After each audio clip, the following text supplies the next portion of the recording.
You're going to love this. Just love it. Welcome to Watch Mojo, and today we're looking at film characters who may appear charming, but actually demonstrate villainous and selfish qualities over the course of the plot. Spoilers ahead. Really spectacular, spared no expense. Number 10, The Nerds. Revenge of the Nerds. The raunchy comedy Revenge of the Nerds may be silly and cliched, but audiences love it. Nerds!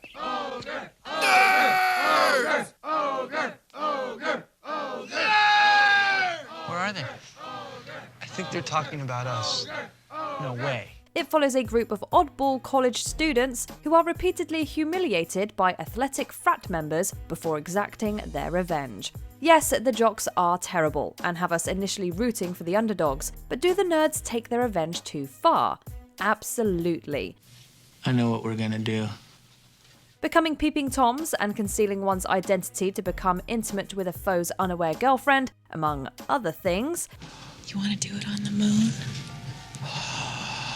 Talk about pushing the boundaries of acceptable behaviour. The film's comedic tone may downplay these depraved actions, but a closer look reveals who the true bad guys are. Times are changing, Betty. These nerds are a threat to our way of life. Number 9, Jimmy Popeye Doyle, The French Connection. Popeye, from director William Friedkin's gritty 1971 classic, is a tough detective who enforces his own brand of justice through brutal means. All right, Popeye's here.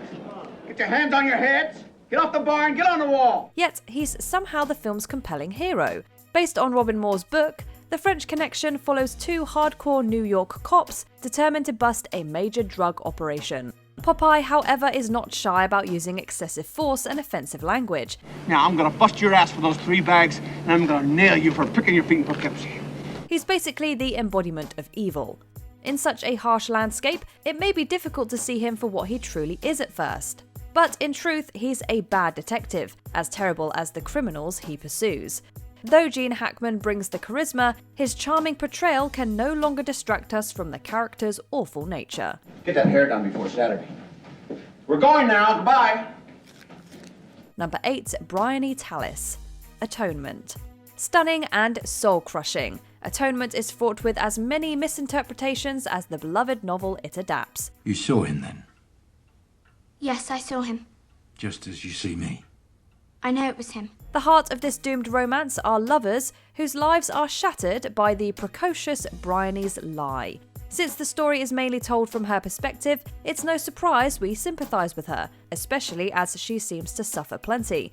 Some may argue that she was only 13 and didn't understand the consequences of her actions, but her identifying Robbie as a predator has consequences that cannot be undone.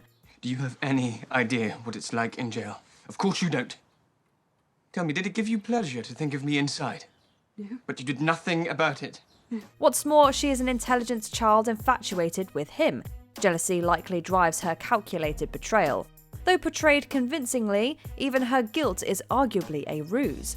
Her atonement only exists in her manuscript. She had us fooled all along. I'm very, very sorry for the terrible distress that I've caused. I'm very, very sorry. Number 7, Qui-Gon Jinn. Star Wars Episode 1, The Phantom Menace. The legendary Obi-Wan Kenobi's master is often seen as a noble character with deep commitment to the Force. Don't center on your anxieties, Obi-Wan. Keep your concentration here and now where it belongs. But Master Yoda said I should be mindful of the future. But not at the expense of the moment. Be mindful of the living Force, young Padawan. But could there be a dark side to this unconventional Jedi? George Lucas's opening chapter to an epic saga skillfully sets the stage for characters we've come to love. You're a Jedi Knight, aren't you? What makes you think that? I saw your laser sword. Only Jedis carry that kind of weapon. More importantly, it lays the foundation for Anakin Skywalker's transformation into Darth Vader. His fall into evil can be traced to Qui-Gon, who took a young Anakin from his mother, leaving her to die alone, enslaved. This painful separation caused emotional turmoil, ultimately helping Anakin's descent to the dark side. I killed them. I killed them all. While Qui-Gon may not be an outright villain, he's certainly not blameless. Feel. Don't think. Use your instincts. I will. May the Force be with you. Number 6, Ferris Bueller. Ferris Bueller's Day Off. John Hughes' cinematic gem is loaded with memorable quotes, iconic characters, and a hilarious escapade through Chicago. Is there a problem? You're Abe Froman. That's right. I'm Abe Froman. The sausage king of Chicago. Yeah, that's me. Ferris, the mastermind behind this adventure, is a rebellious teenager with an undeniable charm. How could this lovable rogue ever do wrong? After all, doesn't he stand as the very symbol of youthful freedom and fun? They all adore him. They think he's a righteous dude. Sure, Ferris may not have malicious intentions, but he lies and manipulates others to get what he wants. Have a nice life. Oh, Cameron, wait a minute. Cameron, come back. I didn't mean to lose my temper. I'm sorry, it was uncalled for. His family and Dean of Students Ed Rooney aren't the only ones who suffer from his antics. Indeed, even his best friend Cameron is a victim of his machinations. Let's face it, there's a thin line between Ferris being an adorable, free-spirited teenager and an unfeeling, pathological liar. Life moves pretty fast. You don't stop and look around once in a while, you could miss it. Number 5, Paul Atreides. Dune Part 2. Dune is a sensational adaptation of Frank Herbert's 1965 novel, celebrated as a monumental achievement in science fiction. My father came, not for spice, not for the riches, but for the strength of your people. Protagonist Paul Atreides is intriguing, but the sequel imbues him with more complexity. What has become of our hero? Here we see Paul team up with Chani and the Fremen to avenge his family. I'm happy to finally meet you, cousin. Cousin? Is that right? Well, you wouldn't be the first relative I've killed. However, the ending leaves us unsure of what to think of him. While he was the people's saviour in the first movie, he seems to align more closely with Herbert's original vision in Dune Part 2. Consider what you're about to do, Paul Atreides. Silence! Despite knowing the horrific holy war his rise to power will lead to, Paul embraces that destiny, becoming the very thing he fought against. Once godlike, he now may be the monster. We await your orders, Mr. Al-Gaib.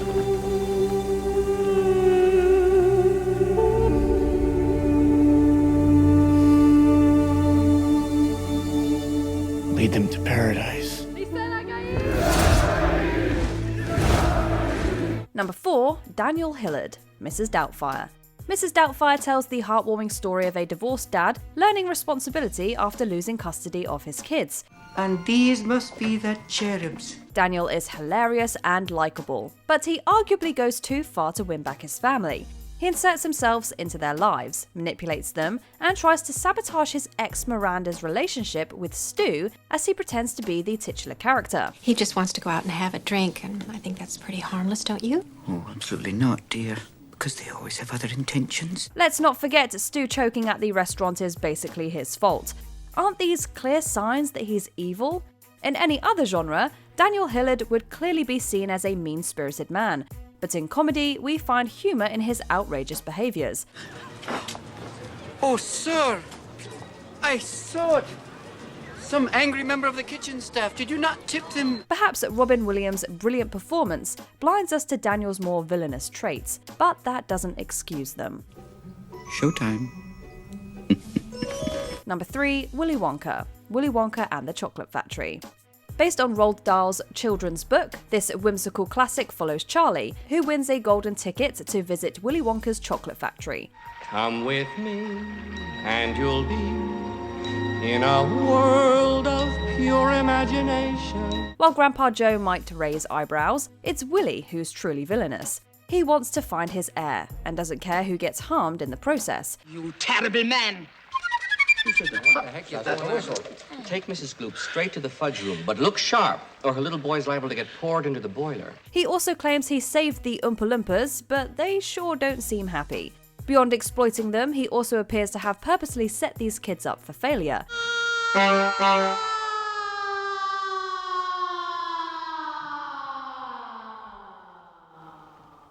She was a bad egg. The children who mysteriously vanish certainly didn't deserve such harsh outcomes for not complying with Wonka's twisted morality. And what about the creepy Mr. Slugworth, who is ultimately revealed to work for him?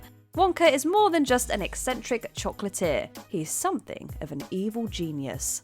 Yes, the danger must be growing, for the rowers keep on rowing, and they're certainly not showing any signs that they are slowing. Number 2, John Hammond, Jurassic Park.